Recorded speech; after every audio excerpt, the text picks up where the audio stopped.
Welcome back to the show. Welcome back to the show. Let's get into this first segment real quick. MIA. MIA. You know, as I mentioned, there was two influential individuals that during President Obama's two terms were very, very, very outspoken. Tavis Smiley and Dr. Cornel West.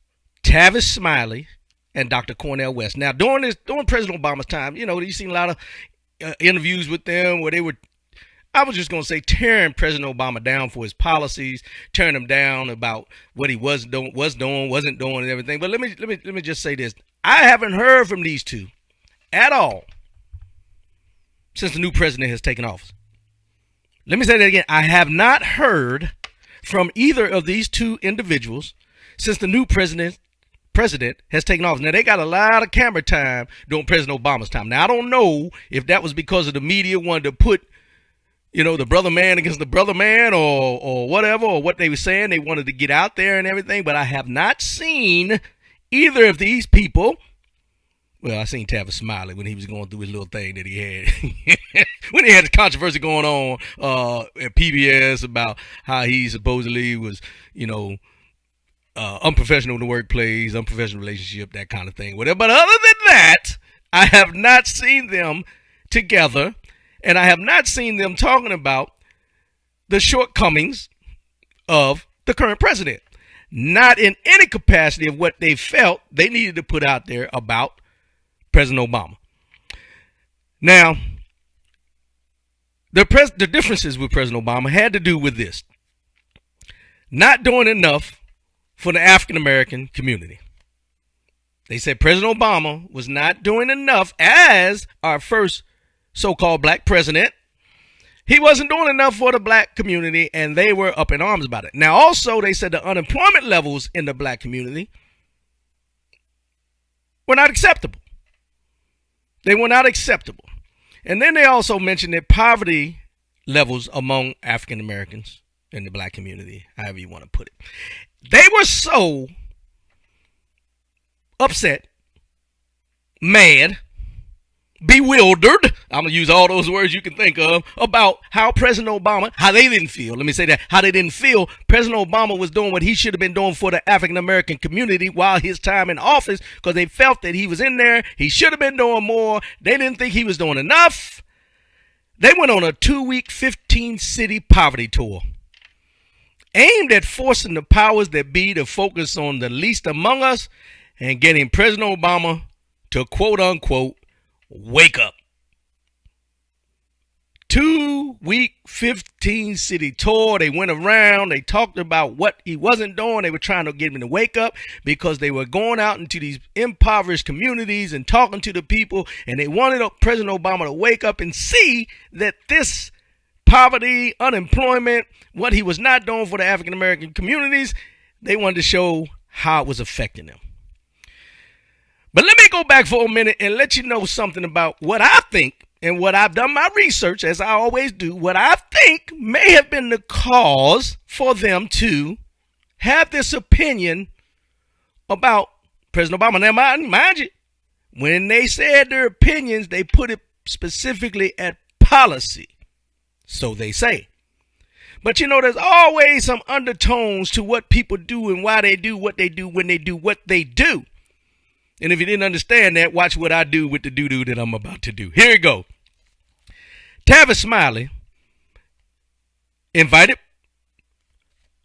candidate Obama back in 2008 to his State of the Black Union. That Tavis Smiley does this. He used to do it every year. I don't know if he's doing it anymore, but he used to do a State of the Black Union. He used to invite all the prominent black leaders there, and they'd have a conference in a forum. But this was in New Orleans. President Obama said, I can't make it, Tavis. I got too many other things going on. I got campaign things going on. I can't make it. However, since I can't make it, I'm going to give you the second best option. I'm going to give you my wife, Michelle.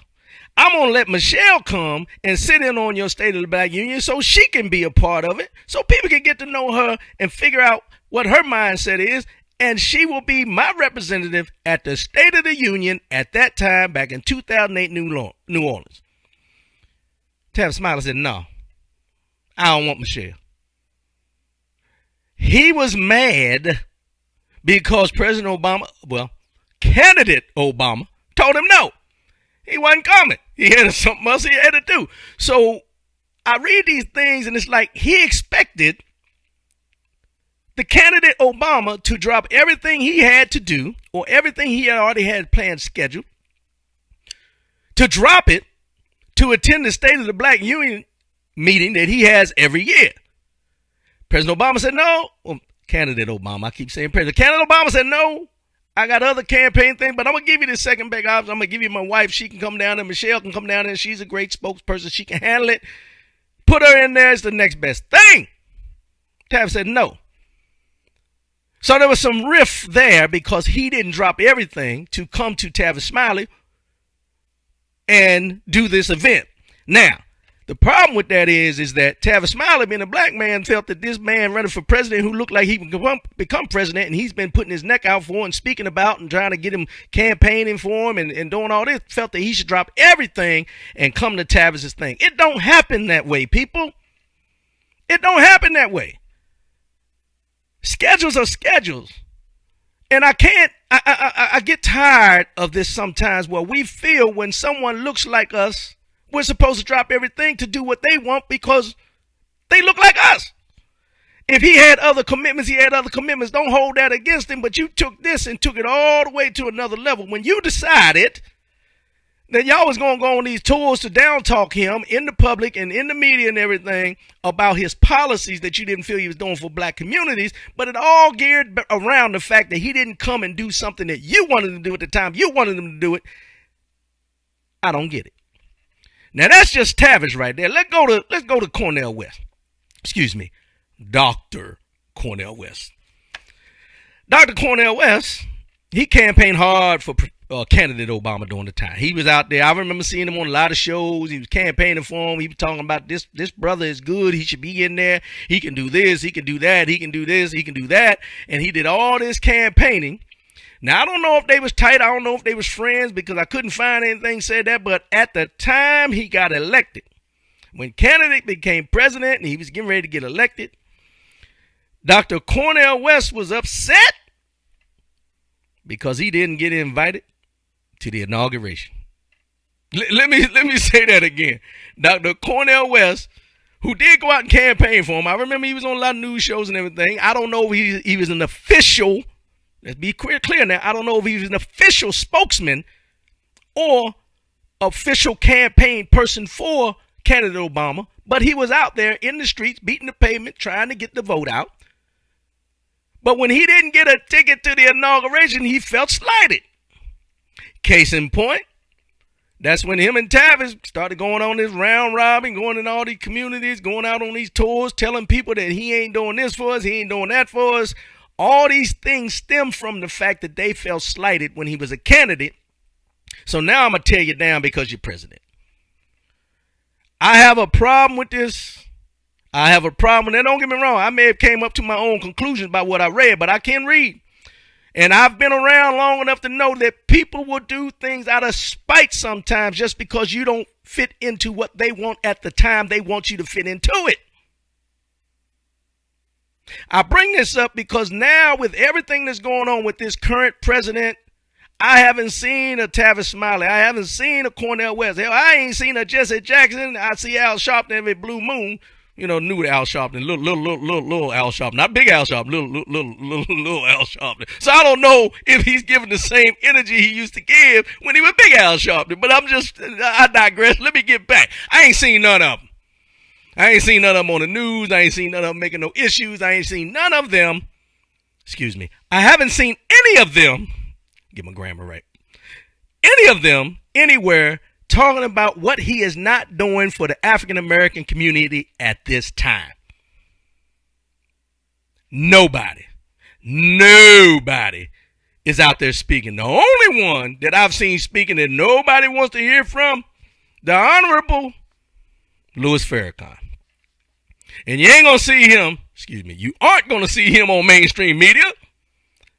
You got to go to the YouTube and find his videos and stuff where he did his speeches and everything like that. But I digress. Anyway, I haven't seen anybody out there that is putting into place or talking about what this president refuses to do or is not doing for the African American community like they did for President Obama. Now, I will say, normally when we see somebody that looks like us get into a position of power or a position of authority, we expect them to cater to us because they look like us, and they probably, we assume, had the same type of struggle as us, so they know what we're going through.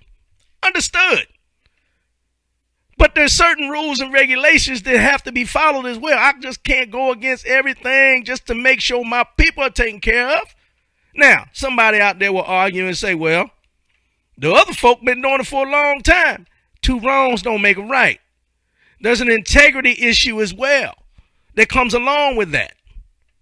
Now, that's not to say that he didn't do anything. There were certain things he was handcuffed with. Think about it. He got health care passed, and they just doing everything in their power to get rid of that, which they have. And everything he has put into place up to this point, not that only affected African Americans, that has affected every American citizen. They have tried to wipe off the slate. However, we and these two, during the time, wanted to do everything to diminish what he was doing, not as a whole, but just for a community.